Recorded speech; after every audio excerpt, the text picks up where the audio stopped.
Graduate ఎన్నికల్లో ఓడిపోవడం కాంగ్రెస్ కి అయితే షాక్ ఇచ్చిందనే చెప్పాలి. స్థానిక కాంగ్రెస్ నేతలు దీనిపై పూర్తిగా ఫోకస్ చేయలేదా, అభ్యర్థి నరేందర్ రెడ్డికి కాంగ్రెస్ నేతలు సహకరించలేదా అనే టాక్ అయితే నడుస్తోంది.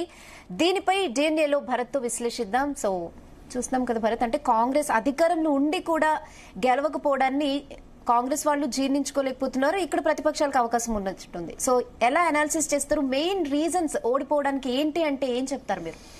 అంటే కాంగ్రెస్ పార్టీకి సంబంధించి ఓడిపోవడానికి ప్రధాన రీజన్, ఇప్పుడు ఓడిపోయింది ఎన్ని ఓట్లతో? 5,000 ఓట్లు. పెద్ద మెజార్టీ ఏం కాదు. 2,11,000 ఓట్లు పోలైతే 5,000 మెజార్టీ అంటే దీన్ని అధికార పార్టీ అనుకుంటే ఏదైనా చేయొచ్చు. మనం చూసాం బీఆర్ఎస్ గ్రాడ్యుయేట్ ఎన్నికల్ని గతంలో ఎంత సీరియస్ గా తీసుకుందో. జీవన్ రెడ్డి గెలిచినప్పుడు వాళ్ళు సీరియస్ గా తీసుకోలేదు, క్యాండిడేట్ పెట్టలేదు, అప్పుడు ఓడిపోయింది. సో ఆ నష్టాన్ని గ్రహించారు. అది పార్లమెంట్ ఎన్నికల మీద కూడా ఎఫెక్ట్ పడింది. సో ప్రతి ఎన్నికను సీరియస్ గా తీసుకోవాలని భావించి పల్లా రాజేశ్వర్ రెడ్డి గాని, సురభి వాణిదేవి నల్గొండ, వరంగల్, ఖమ్మం, హైదరాబాద్ గ్రాడ్యుయేట్ ఎన్నికను ఎంత సీరియస్ గా తీసుకుని ఏ విధంగా గెలిచారో చూసాం. నిజానికి గ్రాడ్యుయేట్లలో అప్పుడు పీకల దాకా కోపం ఉంది బీఆర్ఎస్ మీద. అయినా సరే వాళ్ళు ఏ విధంగా అయితే స్ట్రాటజీ చేశారో, అప్పుడు కూడా బీజేపీ ఉంది, కాంగ్రెస్ ఉంది. పల్లా రాజేశ్వర రెడ్డి మీద అయితే ఇదే తీన్మార్ మల్లన్న ఉన్నారు, కోదండరామ్ ఉన్నారు, చెరుకు సుధాకర్, రాణి రుద్రమ, చాలా మంది బీజేపీ నుంచి ప్రేమేందర్ రెడ్డి, కాంగ్రెస్ నుంచి రాముల్ నాయక్, ఇంతమంది ఉన్నా సరే ఆ ఓటు, ఆపోజిషన్ ఓటు అంతా డివైడ్ చేసి పనిచేశారు. ఇక్కడ అధికార పార్టీలో ఆ విధంగా కనబడలేదు. అంటే ఎవరికి రెస్పాన్సిబిలిటీ లేదు. నరేందర్ రెడ్డి పాపం తన సొంత టీంతో, ఆల్ఫోర్స్ విద్యా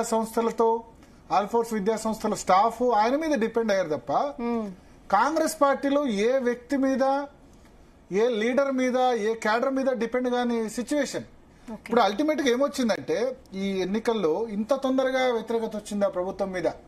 ఇప్పుడు కేసీఆర్ గ్రాడ్యుయేట్ ఎన్నిక ఓడిపోయేందుకు ఎంత సమయం పట్టింది? 5 సంవత్సరాల తర్వాత ఓడిపోయినారు కదా. 2014 నుంచి 19 ఫిబ్రవరిలో ఓడిపోయినారు కదా. ఇప్పుడు 1 year కే వీళ్ళు గ్రాడ్యుయేట్ ఎన్నికల్లో ఓడిపోతే ఎటువంటి సిగ్నల్ వెళ్తుంది? అది ఆలోచించాలి కదా. ఎందుకంటే కాంగ్రెస్ అధికారంలోకి రావడానికి ప్రధాన కారణం గ్రాడ్యుయేట్స్. చదువుకున్న వాళ్ళు చాలా మంది టీఆర్ఎస్ వద్దనుకున్నారు. ఎందుకు వద్దనుకున్నారు? మాకు ఉద్యోగాలు ఇవ్వట్లేదు, మాకు టీచర్స్ మాకు సరిగ్గా నెలకు జీతం సరిగ్గా రావట్లేదు, ఆలస్యం చేస్తున్నారు, టీచర్లకు ప్రమోషన్స్ లేవు, ట్రాన్స్ఫర్స్ లేవని, గ్రాడ్యుయేట్స్ మాకు ఉద్యోగాలు లేవని చెప్పి. సో అది ఇప్పుడు ఏడాదిలోనే 1 year 2 months లోనే రివర్స్ అయిందంటే అది నరేందర్ రెడ్డికి పెద్ద దెబ్బ కాదంట. నేను కాంగ్రెస్ పార్టీకి పెద్ద దెబ్బ, కాంగ్రెస్ పార్టీ లీడర్స్ పెద్ద దెబ్బ. సో ఎందుకంటే ఇప్పుడు 42 అసెంబ్లీ సెగ్మెంట్స్ ఉన్నాయి. రేపు బీజేపీ ఏం చెప్తుంది? 42 అసెంబ్లీ సెగ్మెంట్ లో మాకు ఓటు పడింది ఉత్తర తెలంగాణ. ఆల్రెడీ వాళ్ళకి అక్కడ 4 ఎంపీలు ఉన్నారు కదా. బండి సంజయ్, రఘునందన్ రావు, ధర్మపురి అరవింద్, గోడం నాగేష్.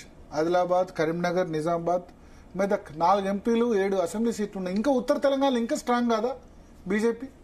మొన్న అసెంబ్లీలో అంటే సరే బీఆర్ఎస్ వర్సెస్ అది నడిచింది కాంగ్రెస్. సో అల్టిమేట్ గా వీళ్ళు కరెక్ట్ గా కాంగ్రెస్ కి ఇప్పుడు అది నరేందర్ రెడ్డి ఓటమి కంటే నేనేమంటానంటే కాంగ్రెస్ లీడర్స్, క్యాడర్స్ కోఆపరేట్ చేయకపోవడం వల్ల ఓటమి అంటారు. ఇప్పుడు 5,000 ఓట్లతో ఓడిపోయారంటే కొంచెం పనిచేసి ఉంటే గెలిచేది కదా. నాకు ఎక్కడ కలెక్టివ్ గా పనిచేసినట్టు అనిపించట్లేదు. కాంగ్రెస్ అంటే పైనుంచి పిసిసి చీఫ్, ముఖ్యమంత్రి రేవంత్ రెడ్డి లెవెల్లో లైట్ తీసుకుందని నేను అనుకోవట్లేదు. ఎమ్మెల్యేలు కారణం, కాంగ్రెస్ ఎంపీలు కారణం, కాంగ్రెస్ లీడర్లు కారణం, కాంగ్రెస్ క్యాడర్ కారణం. బీజేపీ లీడర్స్ ఏ విధంగా పనిచేశారు చూడండి. కిషన్ రెడ్డి నుంచి మొదలు పెడితే బండి సంజయ్ వరకు అందరు ప్రచారం ఎంత యాక్టివ్ గా, ఎంత వాళ్ళు ఏ విధంగా బాగా చేసుకున్నారు. సో మనతో పాటు నరేందర్ రెడ్డి ఉన్నారు, ఆల్ఫోర్స్ నరేందర్ రెడ్డి. ఎన్నికల్లో చివరి నిమిషం వరకు కూడా, చివరి రౌండ్ వరకు చాలా